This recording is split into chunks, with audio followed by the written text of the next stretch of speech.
Girl, we coming through on these hoes like this. All I want is forever. I don't want much from you, just your love the whole life through. Yes, all I want. Yes, that's all I want. And all I need, all to be with you all. Baby, y'all don't hear that Regina Bell, baby, and that JT, baby, short for James Taylor. Let me tell you what these girls said. They don't make this feel good music like this no more, that's a girl. Forever, all I want is forever. Woo! Am I asking too much? Asking for all your love forever, honey. Now, so girl, did you get into last night's episode of Love and Hip Hop? I must say this. I was cooking last night when it was on. I muted the TV and I was like, I'll watch this shit later and call everybody. I wasn't excited about seeing it, but I will say this. After just sitting down and watching this episode, this was a really good, well thought out, well produced episode. I know we always ride out on Love and Hip Hop for having 50 different storylines going on. But bitch, last night, them hoes had it all going on and I was tuned into it. Let's just this is going to be a good talk, y'all. So let's just get on down to it. They opened up with the boys hanging out with Shooter about his son. And you know what, y'all? It's a damn shame that that boy lost his life over $35, right? I had to pause Love and Hip Hop for a while after that Shooter scene because it sent me into deep thought. And what I'm about to say is completely independent of Shooter's son, and that situation has nothing to do with that. But it made me start thinking about how much bullshit we glorify in the media in this society. I used to be one of those people who used to feel like, oh, you know, rap music, TV, so on and so forth is not influencing these kids to do bad things. You guys are just bad parents. And I say that because I was born in 1983. I was a kid in the 90s, a young adult in the early 2000s. But I was like at the middle of that gangster rap era. And when I was coming up, it was not a damn thing I could see or hear in a song or on TV that was going to make me do anything crazy. And that is why I've always been of the opinion that it's not the media, it's your lack of parenting. I've grown and I've evolved to believe now that the media does have a lot to do with it. And not because the media is a bad person, but it's just times have just changed and the way people parent have changed. And now the TV has more control over the kids and the social media than the parents do. And with that being said, we always want to push in the media this bang, bang, shoot them up, put an AK on a nigga, I'll shoot you in your chest, and all this kind of shit. And then the kids go out and do the shit for real. And for them, they don't understand the lines between fiction, art, and real life. For them, it's one and the same. They not realizing that the very bullshit these motherfuckers singing and rapping about, they do not live. You know what I'm saying? All the shit that we glorifying, gangsterism, hood mentality, buying titties, sucking out the fat out your waist, and now your body shaped like a cartoon character, 22-inch weaves, you gotta have red bottoms, you gotta live in a skyrise by hook or crook or hoeing. You know what I'm saying? Like, these are all the things that we starting to really press and push in this society.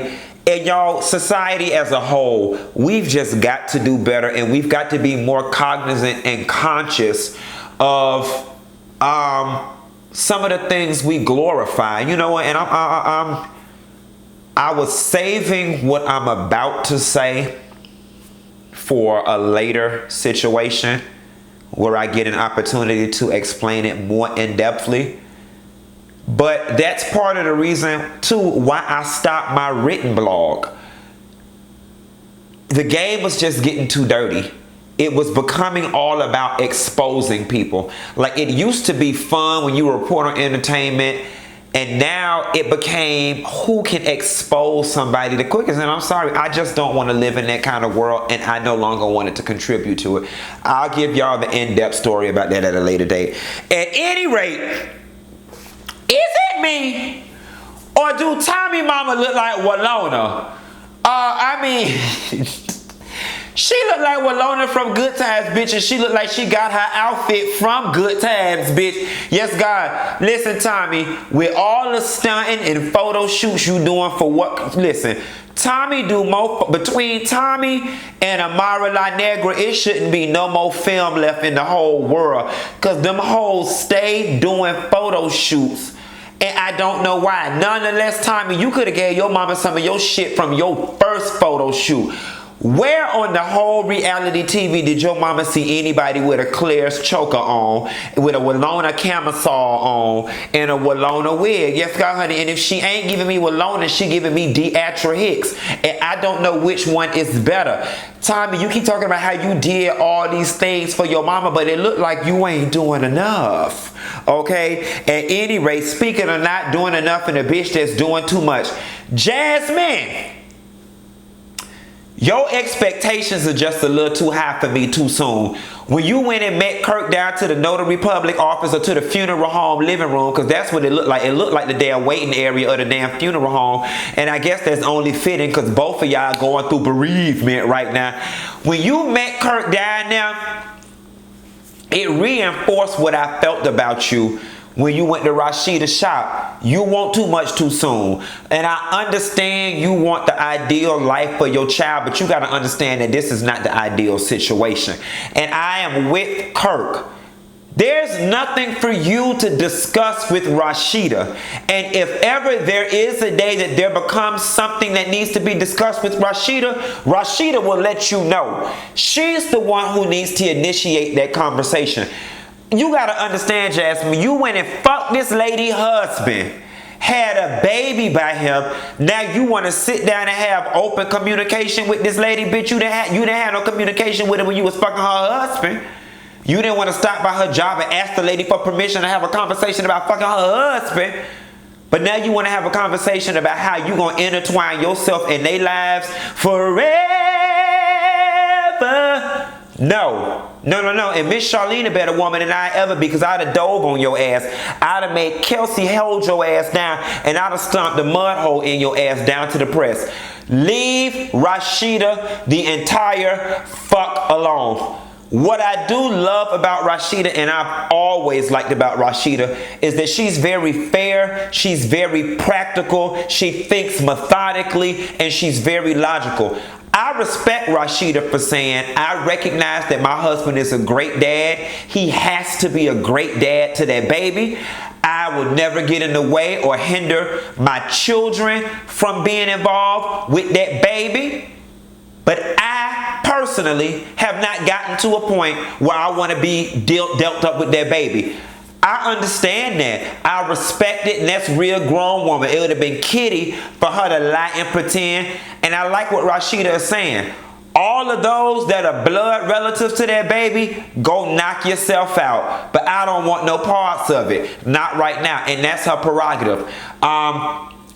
Will it get to a point where Kirk can bring that child over to their house for birthday parties and stuff? Rashida strikes me as the type that with time it will get to that place. But I think for Rashida, she's got to first heal from the whole Kirk stepping out with Jasmine and him communicating with her and so on and so forth. She needs time. But I do respect the way she's handling that situation.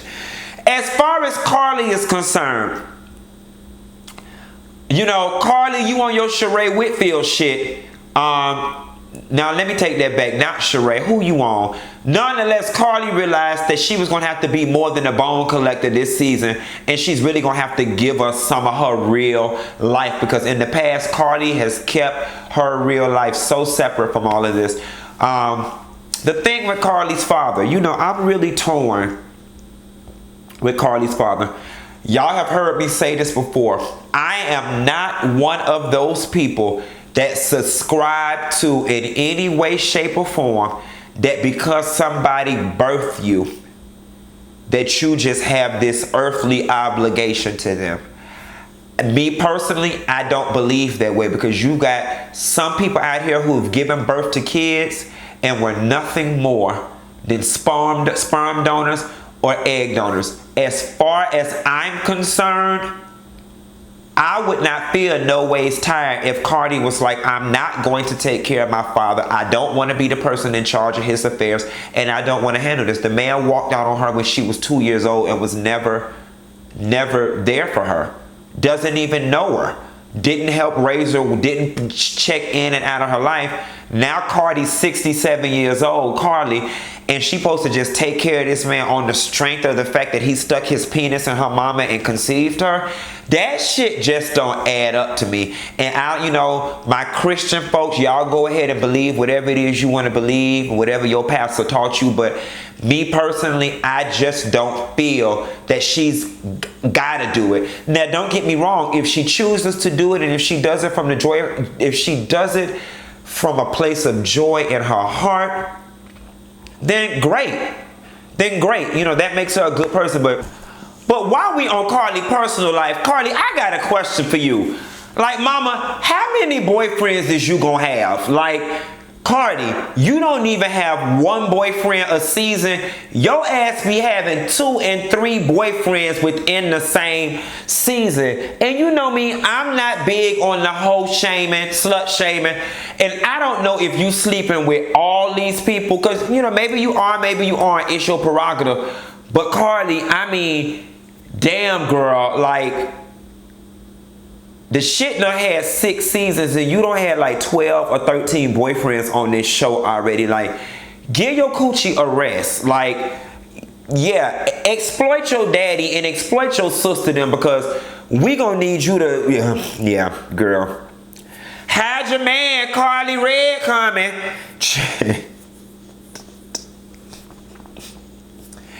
I ain't shit. Nonetheless, is it me?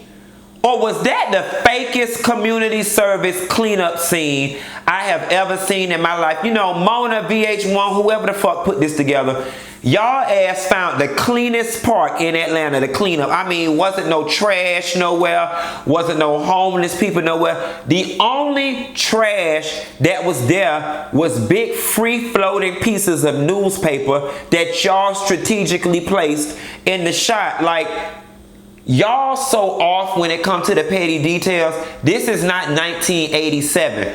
First of all, people don't even read newspapers like that no more, in order for newspaper to be scattered in the damn park. Like, it ain't even no newspaper stands by the parks anymore. The grass was green as that grass was at the park y'all was at. That park is well maintained by the city. It just was. Not to mention all the volunteers / extras.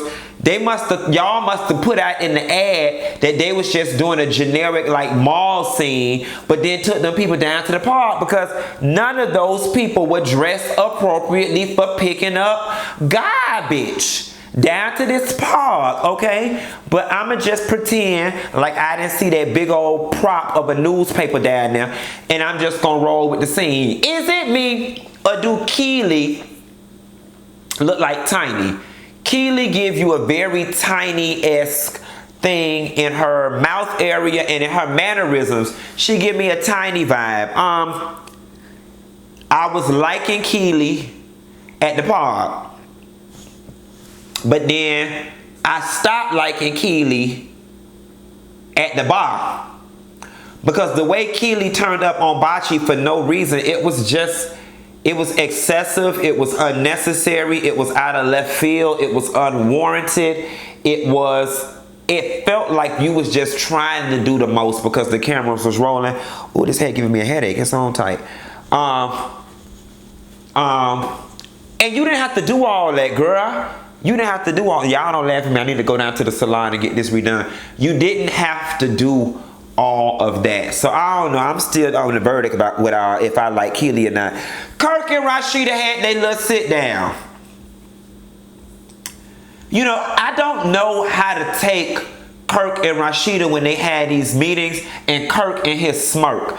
And the reason why I don't know how to take Kirk and Rashida is because I'm unclear on if what's going on is real or fake. And I think once I figure out what's going on with that, then I'll know how to feel about the little conversations and whatnot they be having. I'ma just rock with it's real right now and say that, you know, I do I like the way Rashida is handling things. Is Rashida gonna get a divorce? Hell no.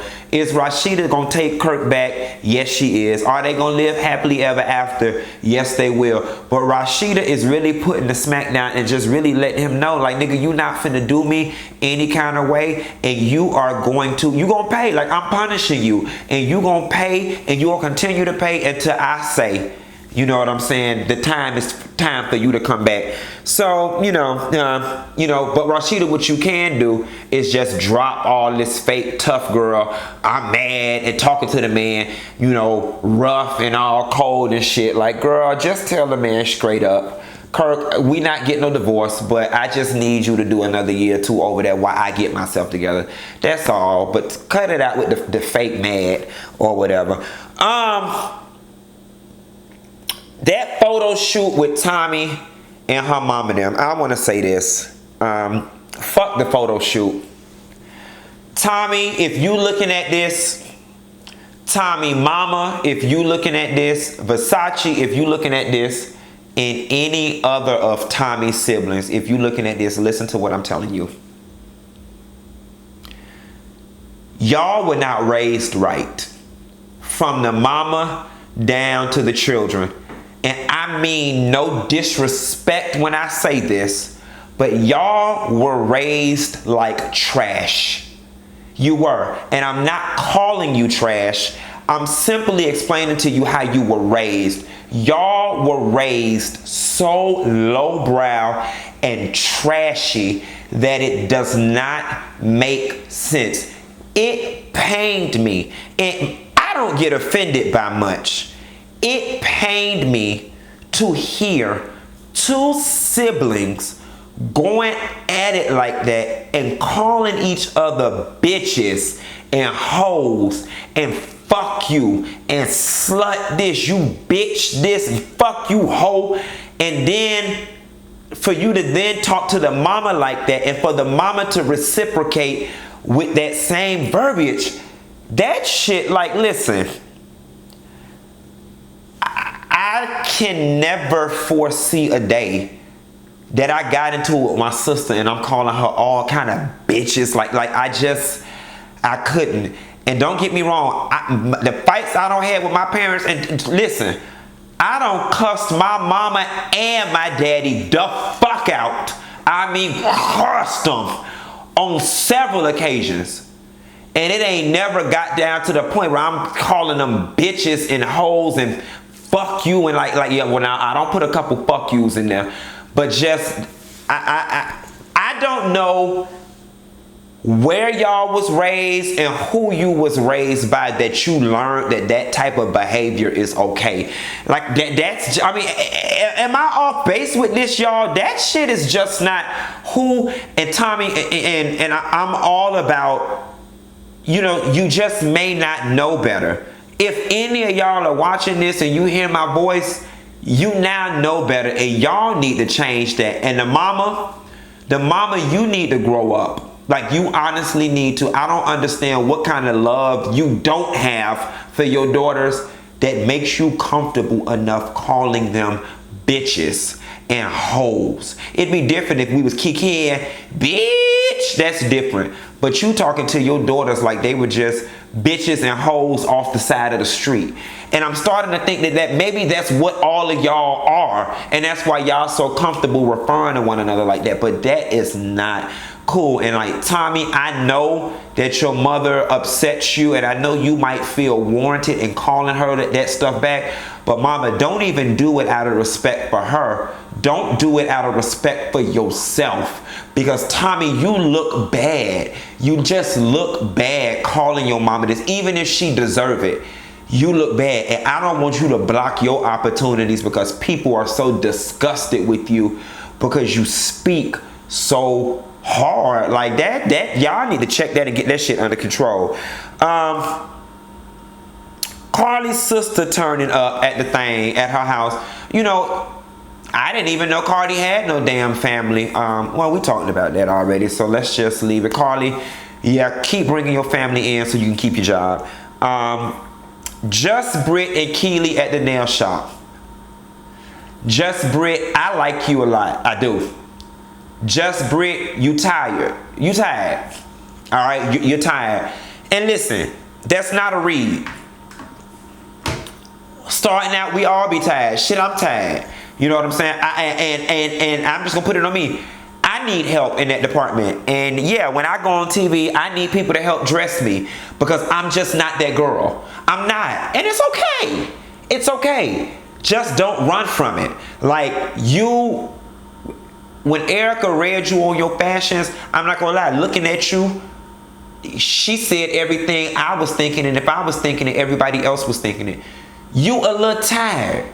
You don't have that polished, you know, glammed up look that the industry requires.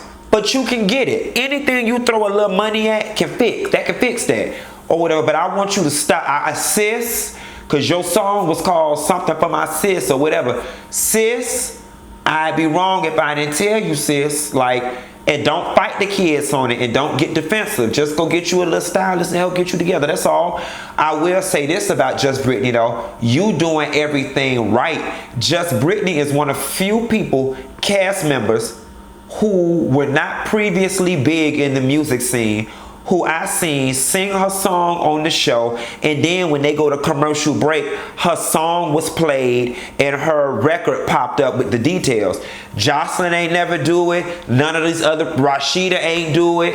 Well, Rashida done with music, but none of these other people who claiming they aspiring singers and rappers, and none of them have did it. It says to me that you are really taking your music serious, and you're not here to do reality TV. You're here to use reality TV as a catalyst to do your music, and hats off to you for that. Last but not least, honey, when Tommy walked down Peter Street and walked into that cigar bar, bitch, and Tiara was sitting at that seat, baby, that was the gimme gotcha that I needed. Like, this was a great episode of Love and Hip Hop, and I think that next week's episode is gonna be pretty good. So y'all keep doing what you're doing.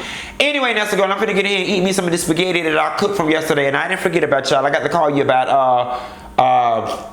oh God, your man is cheating on us. Don't forget, like or subscribe to this video, and I'll call you later, girl. Bye.